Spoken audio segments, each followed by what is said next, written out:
بسم الله الرحمن الرحيم. السلام على احلى واغلى متابعين، يا رب تكونوا بخير. النهارده هنعمل مع بعض زي ما انتم شايفين كده الفسيخ، طريقه الفسيخ من الالف للياء. طريقه سهله جدا وهتوفر معاكي كتير جدا، وخصوصا اسعار الفسيخ دلوقتي ضربت في العلالي قوي، 300 و400. مش عارفين الاسعار دي هتوصل بينا لفين. طبعا هتوفري جدا لما تعمليه في البيت، وهيطلع معاكي في منتهى الروعه.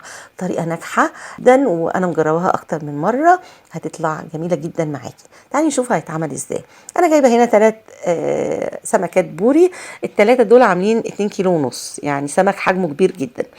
اول حاجه غسلت خياشيمه كويس جدا بالميه وصفيته في المصفى.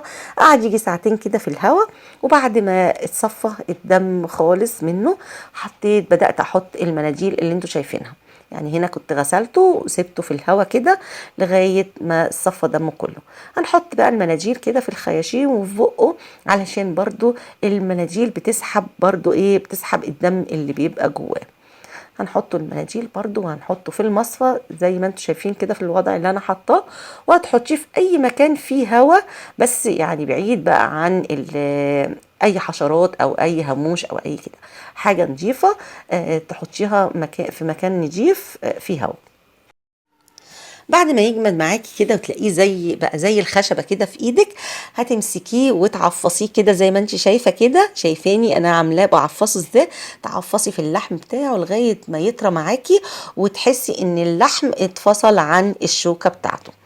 انا قعد في الهوا حوالي يوم بحاله لانه كبير جدا. يعني مقاسه كبير، عشان كده قعد معايا مده طويله في الهوا. انا جايبه هنا ملح حوالي نص كيس ملح، وحطيت معلقه سكر كبيره ومعلقه كمان كركم. هنحط كمان معلقتين شطه كبار برضو. السكر بيساعد ان الفسيخ يستوى معاكي بسرعه ومطلع لكيش ريحه، ما تلاقيلهوش ريحه، تلاقي ريحته حلوه جدا. هنقلب الحاجه مع بعض كده، الملح على السكر على الكركم على الشطه، ومعلقه زيت كمان، عشان الزيت ده اهميته انك تعرفي تلمي الملح بايديكي، يعني تعرفي تحشي الخياشيم بتاعت السمكه. لو ما حطيتيش معلقه الزيت دي هتلاقي الملح بيتبعتر من ايديكي يمين وشمال، مش عارفه تحشي كويس.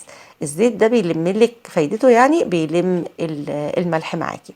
هتحشي الخياشيم وتحشي بقه كده، تزغطيها كده كانك بتزغطي البطه كده، تملي بقه وخياشيمه كويس جدا. بس كده، اهم حاجه خياشيمه تتملى ملح. ده هنعمل الكميه كلها ايا كان عدد السمك بتاعك. هتحطي الملح كده تكبسيه خالص. فاض معاكي ملح، والحباش ده اهو تحطيه في برطمان ازاز، تقفلي عليه وتحطيه في التلاجة يقعد سنة ما يجرالوش حاجة. ملح وشطة كركم وسكر، مش هيجراله اي حاجة. عايزة بقى تفسخي تاني، عايزة تملحي سردين مملح، تلاقي الحشو ده او الخليط ده جاهز معاكي، يعني ما يجرالهوش حاجة. يعني لو عملتي كيس ملح وفضل منك زي ما بقولك تحطيه، هتحطي الباقي في برطمان ازاز وتحطي في التلاجة. شايفين انا حطيت كل واحدة عكس التانية كده في كيس جامد كده، المهم يبقى كيس كويس جدا. وتحطي شوية ملح كده على الوش، مش اكتر من كده. وتقفلي بقى الكيس بتاعك على قد ما تقدري. انا هنا لقيت اللي هي بتاعت الاجهزه دي، السلكه بتاعت الاجهزه، لفيته بيها كويس جدا جدا. وحطيت برضو استك جامد لقيته عندي برضو، لفيته كذا لفه كده لغايه ما حسيته ان هو اتقفل معايا كويس جدا. انا مش عايزه ينزل الميه بتاعته او يدخل له هواء او يدخل له اي حاجه. هتقفلي عليه كويس جدا جدا، وبعدين هنلف بقى زي ما انت شايفه كده انا بربطه كمان، يعني على قد ما تقدري يبقى قافلاه كويس جدا، مطمنه ان هو مقفول تمام. بعد كده هنحطه بقى في كيس تاني، او هتقلفيه بسكوتش. هنحطه برضو في كيس كمان، برضو في كيس جامد، علشان ما يتقطعش منك او يخر منك، يخر الميه. شايفين انا بربطه برضو ربطه حلوه كويس جدا، طلع اي هوا.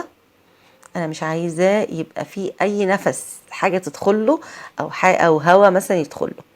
هنا بالسكوتش كده وتلفيه، علشان كمان ما يطلعلكيش ريحه. السكوتش بيساعد ان ما فيش اي ريحه تطلع بره الكيس.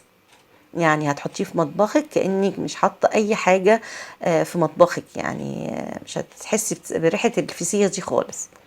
هنقفل عليه كويس جدا كده بالسكوتش بالعرض وبالطول. بعد ما قفلت بالسكوتش كده هنحطه برضو في كيس تاني، كيس بقى غامق، يا اما لو ما عندكيش كيس اسود ممكن بالورق فويل. الورق الفويل برضو اهم حاجة تداريه عن الاضاءة، احنا عايزين ندفوه ونداريه عن الاضاءة خالص. بعد ما لفيته كده بكيس كبير برضو سكوتش تاني كده كده غطيته خالص واطمنت ان مفيش لا ريحه ولا ميه ولا اي حاجه هتطلع. حطي في اي صينيه كده في المطبخ بتاعك قدامك كده، كل يوم الصبح او بالليل تقلبيه. يعني انا بقلبه الصبح واقلبه بالليل، اقلبه الصبح واقلبه بالليل، تقلبيه على الناحيه دي شويه وعلى الناحيه دي شويه، بالطول شويه بالعرض شويه، علشان الميه تنزل في كله، ما في يبقاش فيه حته ناشفه وحته طريه. شايفين؟ اعمله كده، اسنده كده على الحيطه واقلبه كده شمال واقلبه يمين. المهم كل يوم لازم تعملي الطريقه دي، لازم تقلبيه. هيقعد معاكي حوالي 12 يوم. الكبير ده قعد معايا حوالي 17 ل 18 يوم عمل ما استوى. انما لو وسط بحوالي 12 يوم 13 يوم بتبصي بتلاقيه. وكمان خصوصا الجو بدأ هيحرر، هيقعد 12 13 يوم كده وتقدري تفتحي عليه. زي ما انت شايفة كده انا بعد حوالي 17 يوم او 18 يوم فتحت عليه لقيته مستوي كده، وزي ما انتم شايفين بقى لونه كمان اللون الجميل ده هو طالع في منتهى الروعة. هنبدأ بقى ننضفه. هننضفه بقى مع نفسي انا اوريكم كده. شايفين القشر بيتخلع معايا في منتهى السهولة. هنا بعد ما نضفته بقى وفتحته شايفين اللون بقى، اللون الروز الجميل ده، ولحمه ما اقولكمش كان جميل ازاي، لا هو جامد ولا هو المهري، لا الوسط ده الحلو، طعمه وريحته في منتهى الروعة، سهل جدا ما فيهوش اي صعوبة، وبعدين هتوفري كتير جدا. شايفين لونه وجماله. بعد كده هوريكي طريقة للتزيين تزيني بيها الطبق بتاعك لو عندك ضيوف، او حتى لو ما عندكيش ضيوف كده، لان العين بتاكل قبل البق. زي ما انتوا شايفين كده انا جايبة الخيار، هنقطع الخيار بالطريقة دي تمانيات كده. تقطعيها بالنص وتقطعيها تمانيات وتحطيها على حرف الطبق بتاعك، بيدي شكل جميل جدا. خيارة بقشرها وخيارة من غير قشر، وتقطعيها تمانيات كده وتحطيها على حرف الطبق، بيدي شكل جميل جدا، وفي نفس الوقت بتاكليه، يعني انت مش هترميه. شايفين؟ جزء متقشر وجزء بالقشر بتاعه، تمانيات كده، سهل جدا، هيدي منظر حلو قوي للطبق. في نفس الوقت انت بيهدي بقى من اكل الفسيخ كمان معاكي. بتطلعي واحده واحده وتحطي واحده بقشرها وواحده من غير قشر، بيطلع سهل جدا وفي منتهى الجمال. شايفين بقى؟ شايفين الشكل النهائي لما حطيته؟ هنحطه بقى في الطبق بتاعنا، في طبق التقديم، حاجة في منتهى الروعة. سيبكم في رعاية الله وحفظه. يا ريت لو عجبكم الفيديو ما تنسونيش في الاشتراك وتفعيل الجرس للكل عشان يوصل لكم كل جديد. اسيبكم في رعاية الله وحفظه. كانت معكم فاتية ياسين.